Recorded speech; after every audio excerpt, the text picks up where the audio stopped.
The contractions were getting stronger as I lay in the hospital bed, monitors beeping steadily around me. My husband James held my hand, his face etched with concern and excitement. That's when my phone buzzed with a text that would change everything. Thanks for the $180,000 from your account. Now I can finally live my dream life. Always knew you were the family ATM, haha. The message was from my sister-in-law, Olivia.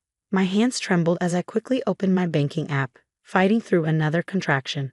The account balance stared back at me, $241.53.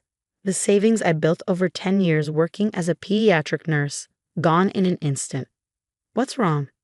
James asked, noticing my distress. I showed him the phone, watching his face transform from confusion to rage. Olivia did what?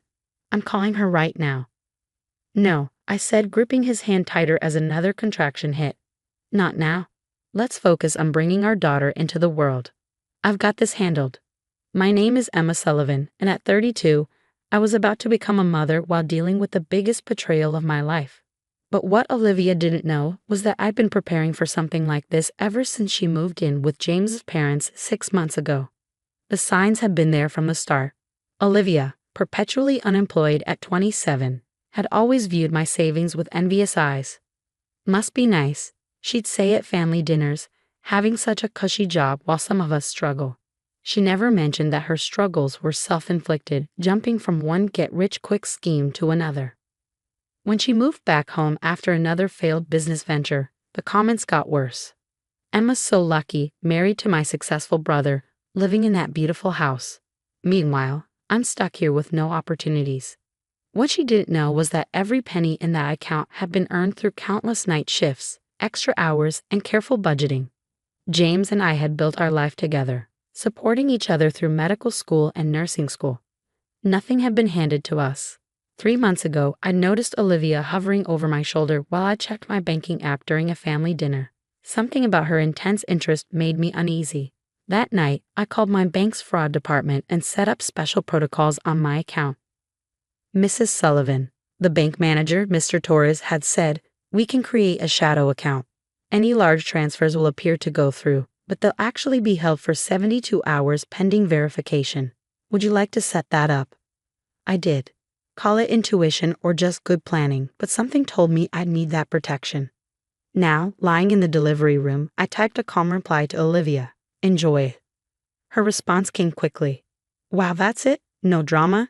Guess you finally learned to share with family. I closed my eyes, breathing through another contraction. The next 48 hours would be interesting, but right now, my daughter needed all my attention. 14 hours later, I held my beautiful baby girl, Alexandra, in my arms. James couldn't stop taking pictures, his earlier anger temporarily forgotten in the joy of becoming a father. But our peace was short-lived.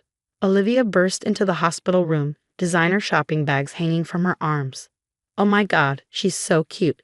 She squealed, not even trying to hide her recent purchases. I got her some presents. Well, technically, you got them for her, she added with a smirk. I watched her parade around the room, showing off expensive baby clothes and accessories, all bought with what she thought was my money. Her phone kept pinging with confirmation emails from online shopping sites. The nursery in my new apartment is going to be amazing, she gushed. I've already paid 6 months' rent in advance at that luxury complex downtown. No more living with Mom and Dad. James started to speak, but I squeezed his hand. Not yet. The timing had to be perfect. That evening, after Olivia left and James took Alexandra to the nursery for her checkup, I made a call. Mr. Torres, it's Emma Sullivan.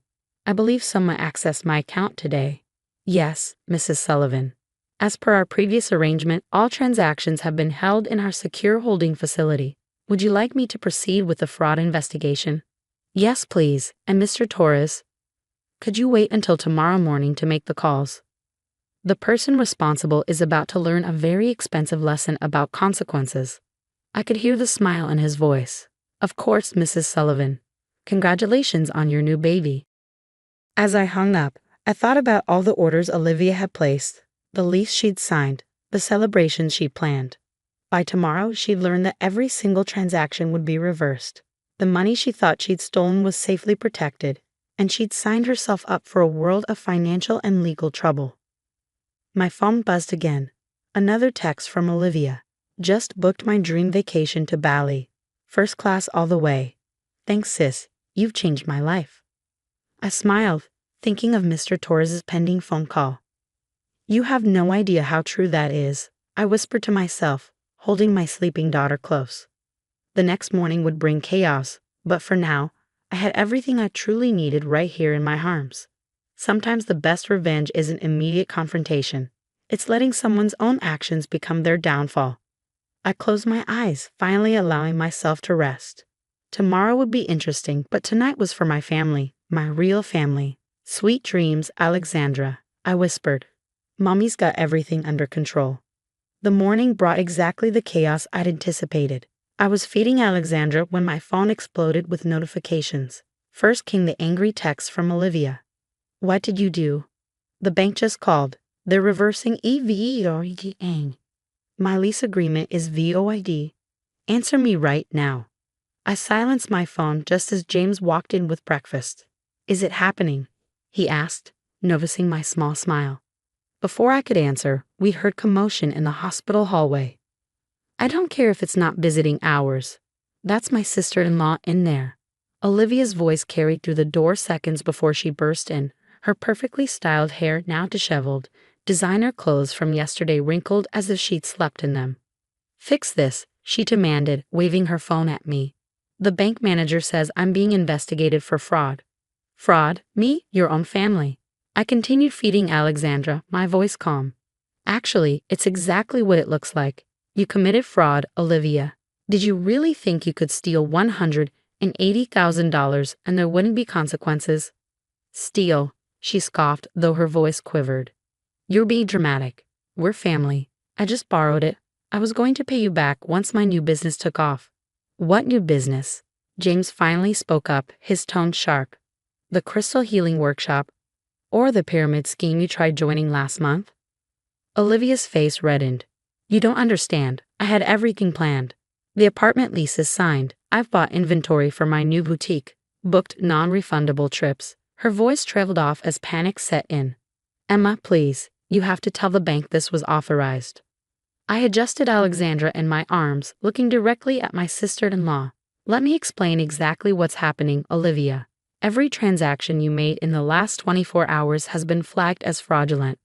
The money never actually left my account. It was held in a secure facility waiting for my verification, which I denied. But I have contracts signed. Financial commitments. The reality was finally hitting her. Yes, you do, I agreed. Contracts you signed based on money you stole. Would you like me to explain the legal term for that? It's called criminal liability. Olivia sank into a chair, her face pale. You planned this. You knew I would do it. No, Olivia. I protected myself because I saw how entitled you become. There's a difference. Just then, Olivia's phone rang. The caller ID showed Luxury Payones Apartments. Her hands shook as she answered on speaker. Miss Matthews, this is Sandra from leasing. We've been notified by the bank that your payment was fraudulent. We need you to vacate the apartment immediately and return all keys. We're also reporting this incident to the rental bureau. Olivia ended the call, tears streaming down her face. My credit score, my dreams, everything's ruined. Your dreams? James stepped forward, anger evident in his voice. You tried to steal from my wife while she was in labor. Do you have any idea how twisted that is? I just wanted a better life. Olivia sobbed. Emma has everything. The perfect job, the perfect house, the perfect baby. It's not fair. Not fair? I shifted Alexandra to my shoulder, my composure finally cracking. I worked night shifts for years to save that money. I put myself through nursing school. James and I built our life together through hard work. The only thing that's not fair is you thinking you deserve the rewards of someone else's effort. A knock at the door interrupted us. Mr. Torres himself stood there, accompanied by 2 police officers. Mrs. Sullivan, he nodded to me. Miss Matthews, these officers would like to speak with you about the attempted fraud on Mrs. Sullivan's account. Olivia's eyes widened in terror. Police? Emma, please, don't do this to me. I looked at my daughter, then back at Olivia. I'm not doing anything to you. These are the consequences of your own actions. Miss Matthews, one officer stepped forward. Please come with us. We need to take your statement. As they led us sobbing Olivia away, James sat on the edge of my bed, taking Alexandra in his arms. I'm so sorry, he whispered. I never thought she'd go this far. I know, I said softly. But maybe this is what she needed, a wake-up call. Mr. Torres lingered in the doorway. Mrs. Sullivan, all transactions have been reversed. We flagged Miss Matthews in our system to prevent future attempts. Would you like to press charges? I had thought about this moment for hours. Not yet, I said finally. Let's see if she learns from this first. After he left, James looked at me questioningly. You're giving her another chance. Not exactly, I replied. But sending her to jail won't teach her the value of hard work. I have something else in mind. I picked up my phone and called my mother-in-law. It was time for the family to understand exactly what their precious Olivia had tried to do, and why enabling her behavior had to stop. As I held my daughter close, watching the morning sun stream through the hospital window, I knew this wasn't over. But sometimes the best lessons come from facing the consequences of our actions head-on. Olivia was about to learn that the hard way. Your aunt has a lot to learn about family, I whispered to Alexandra.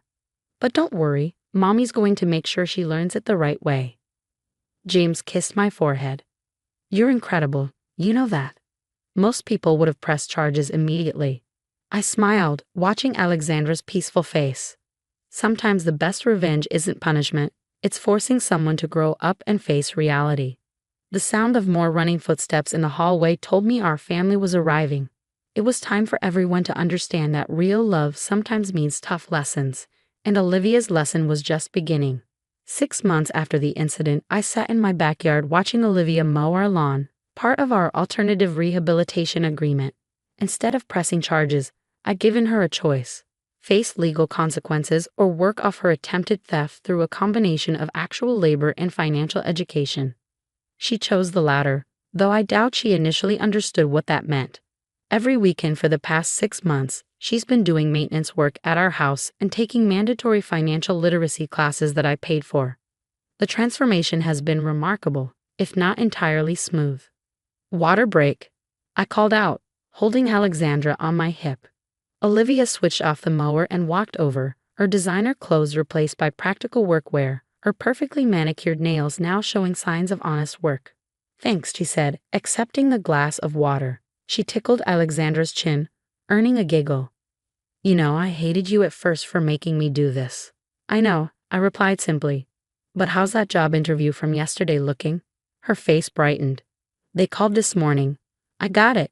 Entry-level accounting assistant. Nothing glamorous, but it's real work with real potential. I finished for her. And you earned it yourself. The journey to this point hadn't been easy. After that day in the hospital, our family had a long, painful discussion about enabling behavior. My in-laws finally acknowledged their role in creating Olivia's sense of entitlement. No more funding her schemes, no more rent-free living without accountability. The first month was the hardest. Olivia had to move back home under strict conditions. She would work for me during weekends, attend financial classes during weekdays, and apply for real jobs. Any violation would result in immediate legal action. I still can't believe how stupid I was, Olivia said, sitting on our patio steps. Thinking I could just take what you and James built together. The important thing is that you're learning, I responded, adjusting Alexandra in my arms. Speaking of which, how's your savings account looking? She smiled proudly, almost at $3,000. Never thought I'd be excited about saving money, but that class on compound interest really opened my eyes. The sound of James's car pulling into the driveway drew our attention. He stepped out, carrying groceries and grinning at the freshly mowed lawn. Looking good, sis, much better than last month's patchy job. Olivia laughed, a genuine sound that had been rare before. Hey, I'm learning. Just like I'm learning that get-rich-quick schemes are basically just stealing with extra steps. James joined us on the patio, giving Alexandra a kiss. Speaking of learning, Mom told me you helped her set up a budget spreadsheet yesterday. Yeah, Olivia nodded. Once you understand the basics, it's actually kind of fun helping others manage their money better. Whom knew? I shared a knowing look with James. 6 months ago, this conversation would have been impossible. The entitled, resentful Olivia, who tried to steal my savings while I was in labor, had been replaced by someone who was starting to understand the value of hard work and honest living. I should finish the lawn, Olivia said, standing up. But Emma, thank you. Not just for not pressing charges, but for believing I could be better. As she walked back to the mower, James wrapped his arm around me.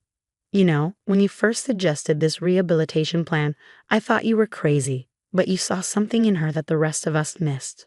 I saw someone who needed to learn the same lessons we did. I replied, nobody gave us shortcuts. We built everything through hard work, smart planning, and respect for each other. Olivia just needed to learn those values herself. Later that evening, after Olivia had gone home, I received a text from her. Just paid for my own car insurance for the first time ever.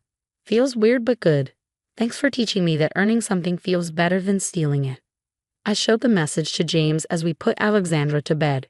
Your sister's going to be okay, I said softly. He nodded, watching our daughter sleep. Thanks to you. You turned what could have been a family-destroying disaster into a chance for real change. Looking at Alexandra, I smiled. Sometimes the best lessons come from someone believing you can do better. Besides, now she'll have an aunt she can actually look up to. The incident that could have torn our family apart instead transformed it. Olivia was building a real future, our in-laws had learned about healthy boundaries, and James and I were stronger than ever. As I closed Alexandra's nursery door, I thought about the money Olivia had tried to steal. It was still there, growing steadily in my account.